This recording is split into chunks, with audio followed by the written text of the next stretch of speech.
Yes. Good morning, students. I'm starting new chapter. Weavers, iron smelters, and factory workers.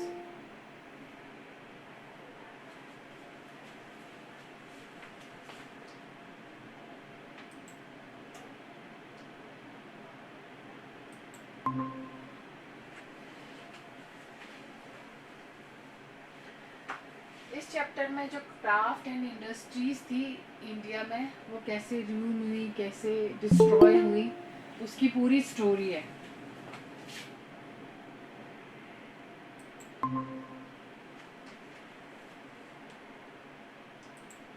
Good morning, ma'am. So this chapter tells the story of the craft and industries of India during British rule by focusing on two industries. इस chapter में मैं बता चुकी हूँ कि craft and industries जो India में during British rule जो भी सफ़र किया क्राफ्टमैनशिप ने, आर्टिस्ट ने, तो ये टू इम्पॉर्टेंट इंडस्ट्रीज थी. कॉटन और कौन सी थी?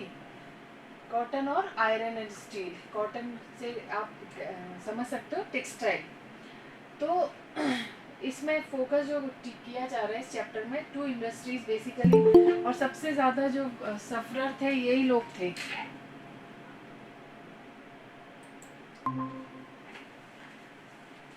By focusing on two industries, yes, namely textile and iron steel. Both these industries were crucial for the industrial revolution in modern world.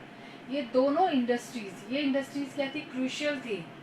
Industrial revolution जो modern world में हुआ था उसके लिए ये बहुत क्रूशियल थी. So mechanized production of cotton textile made Britain the foremost industrial nation in the 19th century.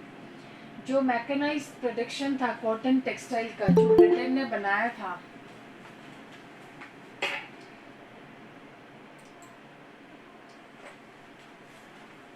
ये फोरमोस्ट इंडस्ट्रियल नेशन था 19th सेंचुरी का. ब्रिटिश ने स्टार्ट कर दिया था बनाना और ये पहला foremost industrial nation था. And when its iron and steel industry started growing from the 1850s, Britain came to be known as the workshop of the world.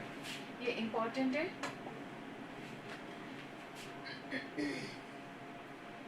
When iron and steel industry started growing, जब steel और iron industry grow करना start हो गई थी 1850s में, तो Britain में इसको जाना लगा वर्कशॉप ऑफ द वर्ल्ड के नाम से, है ना. इस इंडस्ट्रीज को जो आयरन और स्टील इंडस्ट्री ग्रो कर रही थी इसको वर्कशॉप द वर्ल्ड के नाम से जाना लगा. The industrialization of Britain had a close connection with the conquest and colonization of India. जो इंडस्ट्रियलाइजेशन हुआ ब्रिटेन में इसका क्लोज कनेक्शन रहा है. कॉन्क्वेस्ट होता है एक, मतलब कॉन्क्वेस्ट आपने देखा हो ना, किसी चीज़ को प्यास बुझाना, दैट इज़ द एक कंपटीशन टाइप मान लो. जो इंडिया के इसका क्लोज रिलेशन रहा है इंडिया के कॉलोनाइजेशन से, है ना. इंडस्ट्रियलाइजेशन जो ब्रिटेन में क्या होता है, इंडस्ट्रियलाइजेशन हुआ था, तो इसका क्लोज कनेक्शन इंडिया से भी रहा है और एक कंपटीशन की तरह रहा है. You have seen how the English East India company's interest in trade led to the occupation of territory and how the pattern of trade change over the decade. आप चैप्टर 2 में पढ़ चुके हो कि कैसे इंग्लिश ईस्ट इंडिया कंपनी का interest था India में, कैसे वो उसने इंटरेस्ट शो किया, और जिसके ऑक्यूपेशन जो टेरिटरी में जो ऑक्यूपेशन था उसकी लीडरशिप में था. कुल मिला के अगर हम देखा जाए तो ईस्ट इंडिया कंपनी बेसिकली जो इंडिया में आई थी ट्रेडिंग पर्पस से आई थी. एडमिनिस्ट्रेटिव तो बाद में उसने ऑक्यूपाई कर लिया था, उसको टेरिटरी उसका मेन मकसद नहीं था. उसका क्या था? ट्रेडिंग था, क्योंकि इंडिया सबसे ऐसा मार्केट था जहाँ पे प्रोड्यूस कंज्यूम हो सकते थे पॉपुलेशन की वाइज. तो ये बेसिकली, और इंडिया वैसे भी अपने स्पाइसेस के लिए, टेक्सटाइल के लिए बहुत जाना जाता है, बहुत माना जाता है, तो उनका भी इंटरेस्ट यही था. And how the pattern of trade change over the decade, और जो पैटर्न ऑफ ट्रेड था वो ओवर डिकेड्स था चेंज होता रहा, ट्रांसफॉर्म होता रहा.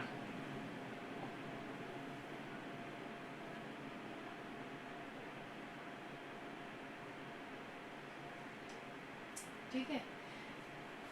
हाँ, in the 18th century, late 18th century के बाद, 18th सेंचुरी में मतलब लेट तक, company was buying goods in India and exporting them to England and Europe. Company क्या कर रही थी, गुड्स इंडिया से परचेज कर रही थी और उसको एक्सपोर्ट कर रही थी इंग्लैंड और यूरोप में, making profit through this sale, और इससे बहुत ज़्यादा प्रॉफिट अर्न कर रही थी, बहुत ज़्यादा प्रॉफिट कमा रही थी।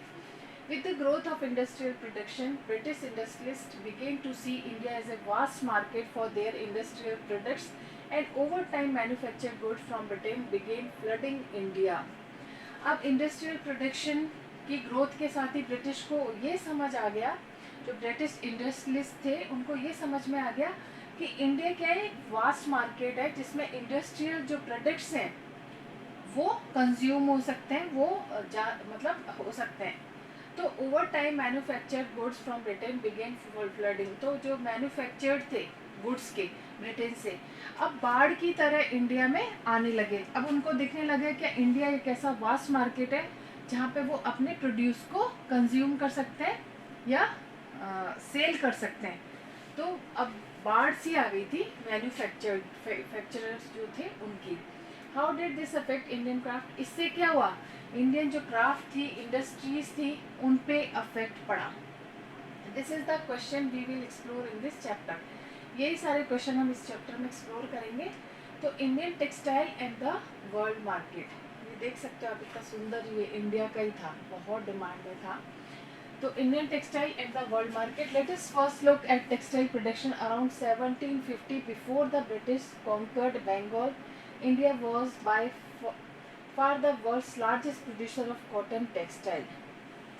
देखिए जो टेक्सटाइल प्रोडक्शन है 1750 के आसपास, जब ब्रिटिश ने बंगाल को कॉन्कर्ड किया था, विन किया था, जब जीता था, वो इंडिया वर्ल्ड का सबसे लार्जेस्ट प्रोड्यूसर था उस वक्त। कॉटन टेक्सटाइल में सबसे ज़्यादा जो कॉटन प्रोड्यूस होता था वो इंडिया में होता था। Indian textile had long been renowned both for their fine quality and exquisite craftsmanship. जो इंडियन टेक्सटाइल था वो खुद ही अपने आप में फाइन क्वालिटी कैसी थी, बहुत मैग्निफिशेंट, बहुत एक्सीलेंट क्वालिटी थी ऐसे कपड़े की।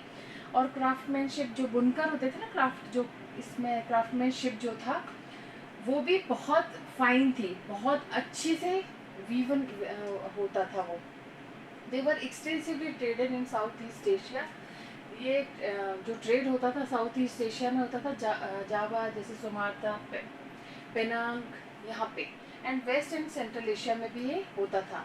फ्रॉम द 16th सेंचुरी से European trading companies began buying Indian textile for sale in Europe. अब 16th सेंचुरी में जो यूरोपियन ट्रेडिंग कंपनीज थी, जो यूरोप से एक बाढ़ सी आ रही थी, वो ट्रेडिंग कंपनीज की, उन्होंने क्या किया, इंडियन टेक्सटाइल को बाय करना स्टार्ट कर दिया और यूरोप में सेल किया। यहाँ से खरीदते थे और यूरोप में सेल करते थे। ठीक है, तो memories of this flourishing trade and the craftsmanship of Indian weaver is preserved in many words still current in English and other languages. तो जो memories थी, जो flourishing, जो developing, जो trade था, है ना, और जो ये इंडिया जो क्राफ्टमैनशिप के लिए जाना जाता था, इंडियन वीवर्स बहुत जाना जाते थे। जैसे आप ये देख सकते हो पटोला, ये पटोला आज भी पूरा वर्ल्ड फेम है, आज भी ट्रेडिशनल ये है, ये पटोला, ये सूरत, अहमदाबाद और पाटन में होता है। ये इंडोनेशिया में इसको बहुत मानते हैं और ये लोकल वीविंग ट्रेडिशन है। तो इस तरह का क्या हुआ, जो क्राफ्टमैनशिप थी उनकी एक्सीलेंसी शो करती है कि ये देखो कितने वीवर्स कितने मतलब टैलेंटेड थे, आप कह सकते हो क्रिएटिव थे। ठीक है, तो ये इंग्लिश, तो craftsmanship of Indian weaver is preserve, ये बहुत सारी word still current in English and other languages में ये आज भी प्रिजर्व्ड है। इनकी क्राफ्टमैनशिप के आज भी चर्चे हैं, इंग्लिश में भी और अदर लैंग्वेजेस में भी। तो it is interesting to trace the origin of such word and see what they tell us.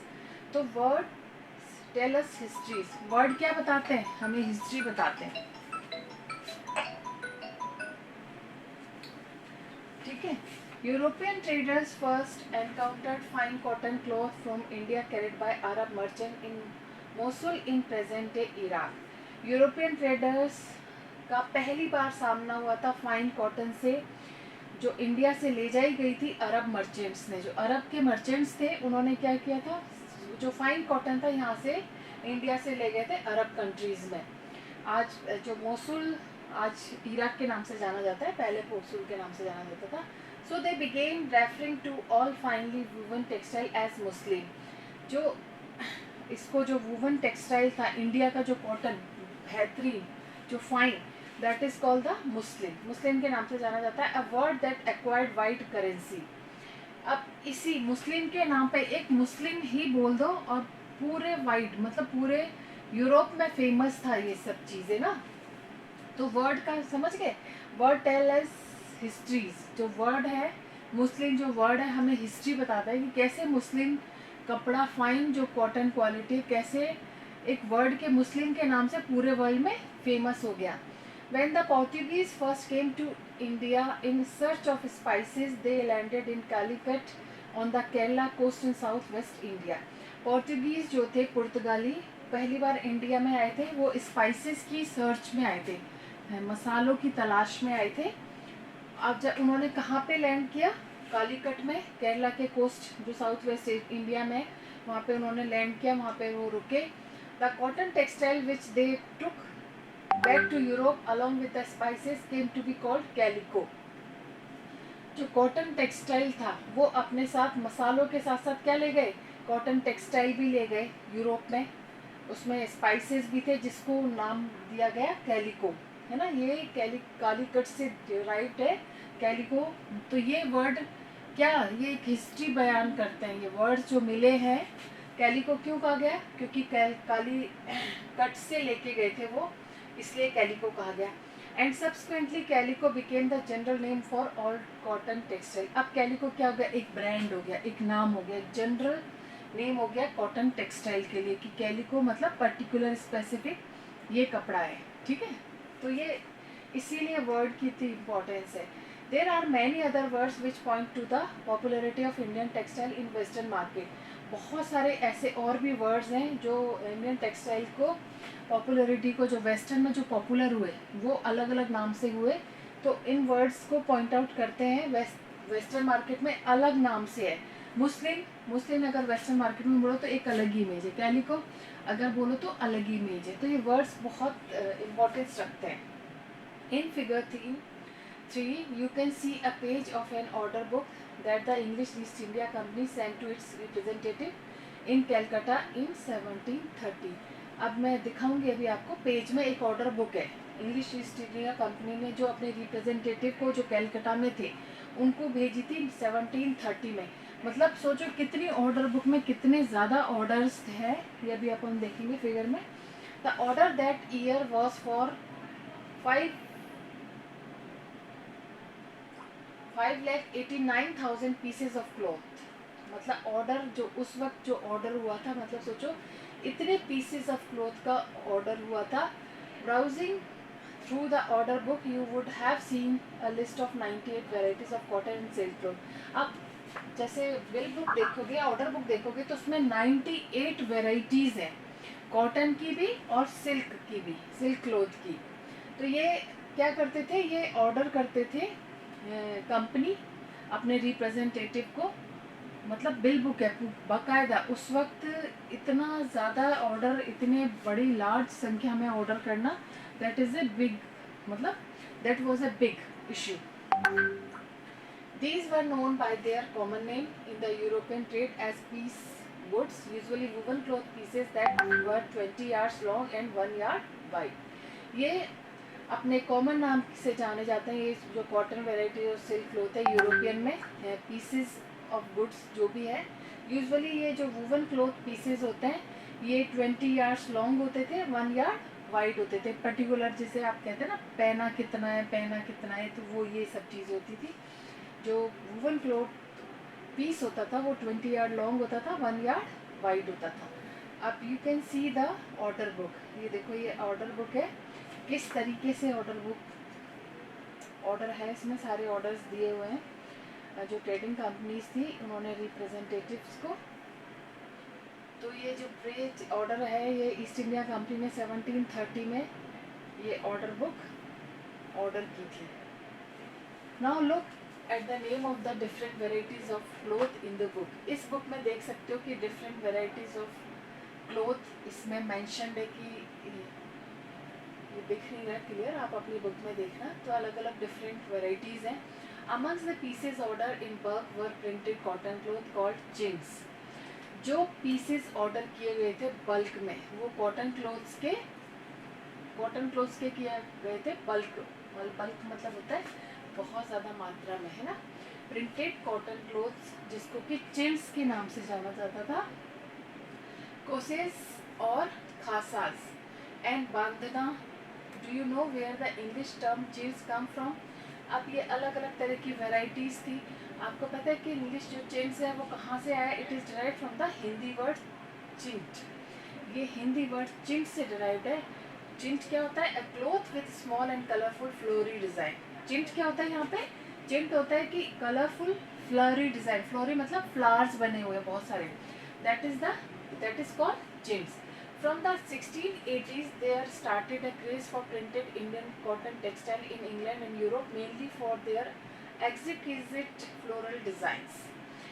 1680s में ये इसका जो प्रिंटेड जो ये चिंट्स था इसका क्रेज काफ़ी बढ़ गया था इंग्लैंड और यूरोप में, और ये अपने फ्लोरल डिज़ाइंस के लिए काफ़ी पहचानी जाती थी। मतलब ये चिंट्स है ये अपने फ्लोरल डिज़ाइन, ज़्यादातर फ्लोरल डिज़ाइन होते थे, और ये यूरोप और इंग्लैंड के मार्केट में काफ़ी पॉपुलर हो गया था। मतलब डिमांड बहुत ज़्यादा बढ़ गई थी। तो एक्सक्विजिट जो फ्लोरल डिज़ाइन है वो उसमें फाइन टेक्सचर होता है, ये रिलेटिवली चीप होता है।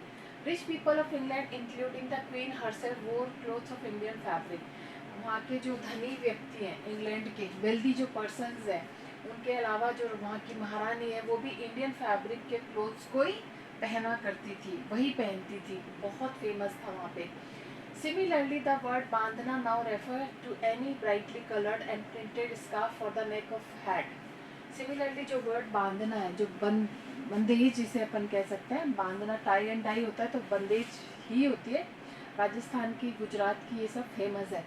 तो जो बांधना वर्ड है वो ब्राइट कलर में होता है और इसको यूज़ होता था प्रिंटेड स्कार्फ के रूप में, जो नेक टू हेड बांधते थे ना, नेक टू हेड, उसके रूप में। Originally the term derived from the word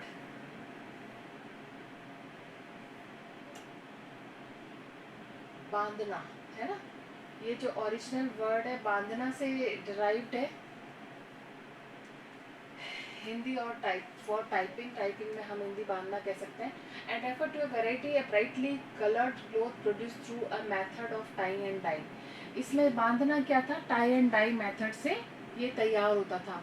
मतलब आप देख सकते हो बंदेज में कई बार सूट्स या कहीं भी मम्मी वगैरह के साथ अगर कहीं विजिट किया होता आपने, टाई एंड डाई में धागे से बंधे रहते हैं। तो ये आज भी उतना ही यूनिक है, आज भी उतना ही फेमस है, ठीक है। There were other clothes in the order book that were noted by their place of origin। और भी क्लोथ हैं ऑर्डर बुक में जो अपने ओरिजिन, जो प्लेस ऑफ ओरिजिन है वहाँ से जाने जाते हैं। कासिम बाजार, Patna, Calcutta, Orissa, जरपुरे। The widespread use of such words shows how popular Indian textile had become in the different parts of the world। इसमें ये जो अलग अलग नाम है, अलग अलग जगह के जो है, ये शो करता है कि जो इंडियन टेक्सटाइल है वो कितना पॉपुलर था यूरोप में, इंग्लैंड में और different parts of the world में, काफ़ी फेमस है। Indian textile in European market. जो इंडियन टेक्सटाइल था उसका यूरोपियन मार्केट में पॉपुलर था, ये तो सभी जानते हैं। उसमें by the early 18th century, worried by the popularity of Indian textile, wool and silk makers in England began protesting against the import of Indian cotton textile। अब इतना ज़्यादा यूरोपियन मार्केट में फेमस हो गया था, तो अर्ली 18th सेंचुरी में जो इंडियन टेक्सटाइल की पॉपुलैरिटी थी, वूल और जो वूल एंड सिल्क मार्केट था, अब इंग्लैंड के जो वहाँ के जो इंडस्ट्रियलिस्ट थे उन्होंने क्या करना स्टार्ट कर दिया, प्रोटेस्ट करना स्टार्ट कर दिया, और उन्होंने कहा कि जो इंडियन कॉटन टेक्सटाइल है उसके इंपोर्ट पे बैन होना चाहिए, मतलब इंपोर्ट के अगेंस्ट उन्होंने प्रोटेस्ट करना स्टार्ट कर दिया। In 1720, the British government enacted a legislation banning the use of printed cotton textile chintz in England. अब ब्रिटिश गवर्नमेंट को क्या करना पड़ा, ब्रिटिश गवर्नमेंट को एक लॉ इनेक्ट करना पड़ा, एक लेजिस्लेशन करना पड़ा, लॉ बनाना पड़ा कि जो प्रिंटेड कॉटन टेक्सटाइल चिंट्स है वो इंग्लैंड में बैन किया जाए। ठीक है, interestingly this act was known as the calico act. इस एक्ट को कैलिको एक्ट के नाम से जाना जाता है। At this time, textile industries had just begun to develop in England. इस वक्त जो टेक्सटाइल इंडस्ट्री थी जस्ट 1720s के बाद की बात है, जस्ट स्टार्ट ही हुई थी डेवलप होना, enable to compete with Indian textile. ये लोग इंडियन टेक्सटाइल से बिल्कुल कॉम्पीट नहीं कर पा रहे थे, कोई कंपटीशन ही नहीं था। English producers wanted a secure market within the country by preventing the entry of Indian textile. जो इंग्लिश प्रोड्यूसर्स थे वो क्या चाहते थे, अपना मार्केट सिक्योर करना चाहते थे अपनी कंट्री में, और वो चाहते थे जो इंडियन टेक्सटाइल है उसकी एंट्री को प्रिवेंट किया जाए, वो एंट्री ना दी जाए। The first to grow under government protection was the calico printing industry. पहली जो फर्स्ट जो ग्रो हुई थी under government protection, calico printing industry. Indian designs were now imitated and printed in England. अब जो इंडियन डिज़ाइंस थी उनकी नकल की जाने लगी इंग्लैंड में और प्रिंट किए जाने लगा इंग्लैंड में, वाइट मुस्लिन और प्लेन अनप्लीज इंडियन क्लोथ पे। जो उस पर भी ये जो इमिटेट करते थे वो किस पे करते थे, वाइट मुस्लिन पे या प्लेन अनप्लीज इंडियन क्लोथ पे ये इमिटेट करने लगे, ऐसे डिज़ाइंस बनाने लगे इंडिया जैसे। तो competition with Indian textile also led to a search for technological innovation in England. जो कंपटीशन था इंडियन टेक्सटाइल के साथ, इंग्लिश का जो कंपटीशन था, अब वो क्या करने लगे, टेक्नोलॉजिकल इनोवेशंस होने लगे इंग्लैंड में कि भाई वो वहाँ के क्राफ्टमैन तो ऐसे थे नहीं, वीवर्स वहाँ पे थे नहीं, तो ये क्या करते, टेक्नोलॉजी इस चीज़ को इनोवेट करने लगे, डेवलप करने लगे मशीन्स के जरिए। In 1764, the spinning jenny was invented by John Guy, which increased the productivity of the traditional spindles. 1764 में क्या हुआ, जो स्पिनिंग जैनी थी, स्पिनिंग जैनी होती है मशीन जो कि एक सिंगल वर्कर के द्वारा ऑपरेट होती है, जिसमें बहुत सारे स्पिंडल्स होते हैं, जिसमें थ्रेड स्पन होता है। ठीक है, that is called the spinning jenny. ये इन्वेंट हुई जॉन काय के द्वारा, इससे कि ये इसलिए मतलब डिस्कवर हुई, इसलिए इन्वेंट हुई ताकि प्रोडक्टिविटी जो ट्रेडिशनल स्पिंडल्स है उसकी प्रोडक्टिविटी इंक्रीज हो। The invention of the steam engine by Richard alright in 1786 revolutionise cotton weaving, textile weaving. अब जो इन्वेंशन था जो स्टीम इंजन का रिचर्ड ने जो इन्वेंट किया था 1786 में, अब कॉटन टेक्सटाइल वीविंग जो वो भी क्या हो गया, रिवोल्यूशनाइज्ड हो गया, उसमें भी क्रांतिकारी परिवर्तन आ गया। Cloth could now be woven in immense quantity in cheaply too. अब क्लोथ जो है वो क्या हो रहा है, इमेंस अच्छी क्वांटिटी में और चीप भी क्या होने लगा, वीविंग वुवन होने लगा, मतलब वीव होने लगा मशीन से। तो however Indian textile continued to dominate world trade till the end of 18th century। Indian जो टेक्सटाइल था लगातार डोमिनेट करता रहा वर्ल्ड में, जब तक कि 18th सेंचुरी के लास्ट तक जो डोमिनेशन रहा इंडियन टेक्सटाइल का रहा। European trading companies the Dutch, the French and the English made enormous profit out of इस फ्लरिशिंग ट्रेड। और यूरोपियन जो ट्रेडिंग कंपनीज थी जैसे डच हो गए, फ्रेंच हो गए, इंग्लिश हो गए, इन्होंने बहुत इस ट्रेड को फ्लरिश करके बहुत प्रॉफिट कमाया। These companies purchase cotton and silk textile in India. ये कंपनी क्या करती थी, कॉटन और सिल्क इंडिया से परचेज करती थी बाय इम्पोर्टिंग सिल्वर इम्पोर्ट करके। But as you know when the English East India Company gain political power in Bengal, जैसे आप जानते हैं कि जैसे इंग्लिश ईस्ट इंडिया कंपनी जो पॉलिटिकल पावर बंगाल में उसने गेन की, उसने एक्वायर की, विक्ट्री उसकी मिली, it no longer had to import precious metal to buy Indian goods. तो वो कोई भी important precious metal Indian goods से बहुत ज़्यादा समय तक बाय नहीं कर पाए। इंस्टीड दे कलेक्टेड रेवेन्यू, वो क्या करते थे, इसके बजाय उन्होंने रेवेन्यू कलेक्ट करना स्टार्ट कर दिया पीजेंट से, ज़मींदार से, India and use this revenue to buy Indian textile. और इस रेवेन्यू को वो क्या करते थे, इस रेवेन्यू से, इस टैक्स से वो इंडियन टेक्सटाइल परचेज करते थे। जैसे प्लेन वाइट आप देख सकते हो कि प्लेन वाइट कहाँ कहाँ पे था, अहमदाबाद में था, है ना, पंजाब में था, लाहौर में, सिरिद में था, आप देख सकते हो कैलकाटा, पेटा बोली, ये आप इस मैप को ध्यान से देखना। So time is over now, we'll continue tomorrow. Till then take care.